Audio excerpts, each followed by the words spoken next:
pass the president's agenda, while Democrats are seeking to delay the process by lining up and voicing the same request. I yield to the gentlewoman from New York, Ms. Gillen, for the purpose of unanimous consent request. Mr. Speaker, I ask unanimous consent to amend the rule to make an In order, the amendment at the desk that protects against any cuts to Medicaid and SNAP. The gentlelady from North Carolina has not yielded for that purpose, and therefore the unanimous consent request cannot be entertained. Our Washington correspondent, Luis Eduardo Martinez, joins us live from the Capitol with the latest. Good afternoon, Luis. Tell us more of what's happening there. Of course, Don. Well, what we just saw was House Democrats lining up to make a procedural request, which is not valid. They wanted to include an amendment to the debate of the One Big Beautiful Bill that would strike out any cuts to Medicaid or SNAP. But the place to do that was last night during the Rules Committee, where the amendments that are going to be considered are decided. Any new amendments that want to be included into the debate need to be introduced by the manager of the bill or the Speaker of the House in this case. So they're trying to delay the procedure. There's still a vote expected today on the rule to consider this bill. So it's a procedural vote before the actual debate begins. And Democrats continue their messaging that Medicaid cuts are going to strip away health care benefits from millions of Americans. Let's listen to what Congresswoman Alexandria Ocasio-Cortez had to say about this today at the House floor. This bill is a deal with the devil.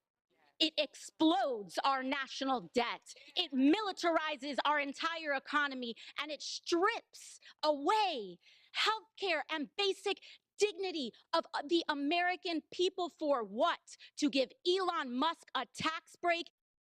It needs to be explained that the One Big Beautiful Bill, the so-called cuts to Medicaid, are mainly focused to reform the program to make it more efficient.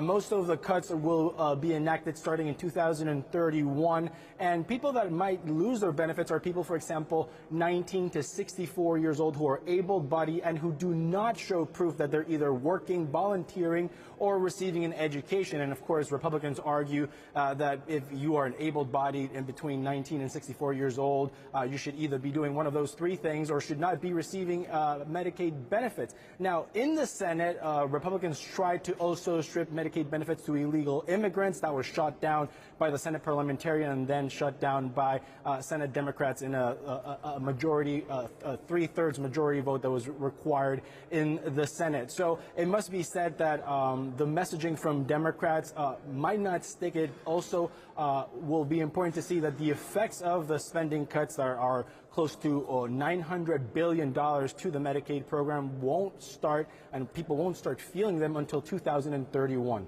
Don. And Luis, what is the strategy House Republicans are employing to whip the votes? Well, through the entire process, the strategy of Speaker of the House Mike Johnson and his leadership team was to exert maximum pressure on House Republicans at every point and every step of the process just to get the ball moving, just to get to the next step. But now we're at the final step, Don. Now it's voting on the final passage of the bill, and the messaging coming from House Republican leadership is that 85% of what House Republicans already passed over a month ago is included in the bill, and particularly the president's agenda is in this bill. Let's listen to what Majority Leader Steve Scalise had to say about this. At the end of the day, when you look at the whole totality of the bill, still over 85% of what the House passed a few weeks ago are still in this final product. And, the bottom line is the Trump agenda is still in this bill. So, Don, in the One Big Beautiful Bill, we have no tax on tips, no tax on overtime, the extension of the 2017 Trump-era taxes, also an extension or an expansion of the child tax credit, all things that the president promised during that campaign, and also $1.2 trillion in spending cut to the federal budget, which is also something the president ran on and many House Republicans. So all of that is in the One Big Beautiful Bill. Now remains to be seen whether House Republican leadership can whip the votes today.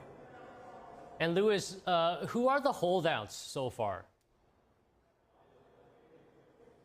Well, we know that Congressman Thomas Massie, throughout the entire process, has opposed this bill. Congressman from Kentucky, he believes that increasing the debt ceiling, which is included in the One Big Beautiful bill, is something that goes against his principle and against what he campaigned on. Also, we saw last night during the Rules Committee vote for the rule on the One Big Beautiful bill that Congressman Chip Roy and Congressman Ralph Norman voted against it and publicly said that they are still and maintain themselves against this bill as it currently stands. We also saw earlier today the House Freedom Caucus release a 3-page memo outlining why they are not satisfied with the Senate amendment version of the One Big Beautiful bill, and particularly highlight how the Inflation Reduction Act green credits have not been repealed completely as they wanted them, and also how illegal immigrants have not been stripped of Medicaid benefits in the Senate amended version of the One Big Beautiful bill. Back to you, Don. Okay, Luis, thank you very much. The Wisconsin Supreme Court has struck down the state's 176-year-old abortion ban.